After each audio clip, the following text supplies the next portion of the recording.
Shalom, shalom sahabat-sahabat Hers yang diberkati Tuhan. Puji Tuhan, kita berjumpa lagi di pagi ini dalam damai dan sejahtera Tuhan di channel Hers Sumohoke, untuk kita ada dalam pembacaan firman Tuhan secara bersama-sama. Hers juga mau sapa salam untuk sahabat-sahabat yang baru bergabung dengan channel Hers Sumohoke. Selamat datang, selamat bergabung dengan kami di sini. Dan di sini kita akan sama-sama membaca firman Tuhan setiap hari dari kitab Kejadian sampai dengan kitab Wahyu yang menjadi makanan rohani bagi kita setiap hari. Mari kita luangkan waktu untuk membaca firman Tuhan dan jangan tunggu sampai ada waktu luang. Ya, Tuhan Yesus memberkati kita semua. Halo. Ya, sahabat-sahabat, di hari ini kita akan sama-sama membaca dari kitab Imamat pasal 24 ayatnya yang pertama sampai ayatnya yang ke-23. Untuk itu mari kita berdoa. Tuhan, kami mengucap syukur untuk kasih anugerah kemurahan Tuhan yang melimpah dalam kehidupan kami sampai pada saat ini. Teristimewa nafas kehidupan yang Tuhan masih percayakan dalam hidup kami. Kami mohon tuntun kami dengan urapan kuasa Roh Kudus sehingga kami selalu hidup pada jalan Tuhan. Dan di pagi ini kami dapat mengerti firman yang akan kami baca. Kami percaya firman dan kami melakukan firman dalam kehidupan kami sehari-hari untuk puji dan hormat bagi nama Tuhan. Dalam nama Yesus Kristus, firman yang hidup, Tuhan dan Juru Selamat kami berdoa kepada Bapa di sorga. Haleluya, amin. Ya, Imamat pasal 24 ayatnya yang pertama sampai ayatnya yang ke-23 yang berbunyi demikian. Minyak untuk lampu. Tuhan berfirman kepada Musa, perintahkanlah kepada orang Israel supaya mereka membawa kepadamu minyak zaitun tumbuk yang tulen untuk lampu, supaya lampu dapat dipasang dan tetap menyala. Harun harus tetap mengatur lampu-lampu itu di depan tabir yang menutupi tabut hukum di dalam kemah pertemuan dari petang sampai pagi di hadapan Tuhan. Itulah suatu ketetapan untuk selama-lamanya bagimu turun-temurun. Di atas kandil dari emas murni haruslah tetap diaturnya lampu-lampu itu di hadapan Tuhan. Roti sajian. Engkau harus mengambil tepung yang terbaik dan membakar 12 roti bundar daripadanya. Setiap roti bundar harus dibuat dari 2/10 eva. Engkau harus mengaturnya menjadi 2 susun, 6 buah sesusun di atas meja dari emas murni itu di hadapan Tuhan.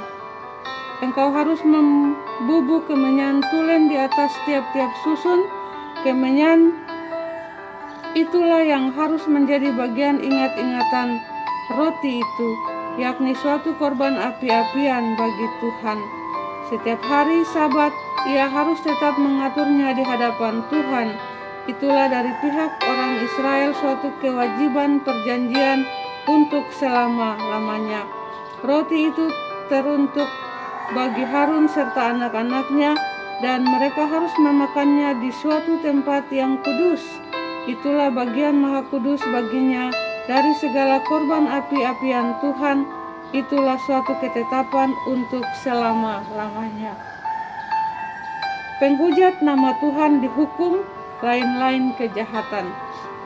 Pada suatu hari datanglah seorang laki-laki, ibunya seorang Israel sedang ayahnya seorang Mesir, di tengah-tengah perkemahan orang Israel, dan orang itu berkelahi dengan seorang Israel di perkemahan. Anak perempuan Israel itu menghujat nama Tuhan dengan mengutuk. Lalu dibawalah ia kepada Musa. Nama ibunya ialah Selomit binti Dibri dari suku Dan. Ia dimasukkan dalam tahanan untuk menantikan keputusan sesuai dengan firman Tuhan.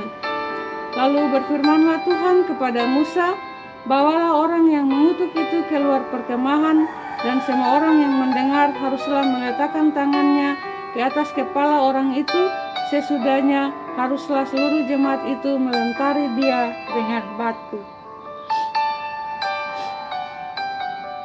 Engkau harus mengatakan kepada orang Israel begini, setiap orang yang mengutuki Allah haruslah menanggung kesalahannya sendiri. Siapa yang menghujat nama Tuhan, pastilah ia dihukum mati dan dilontari dengan batu oleh seluruh jemaah itu, baik orang asing maupun orang Israel asli.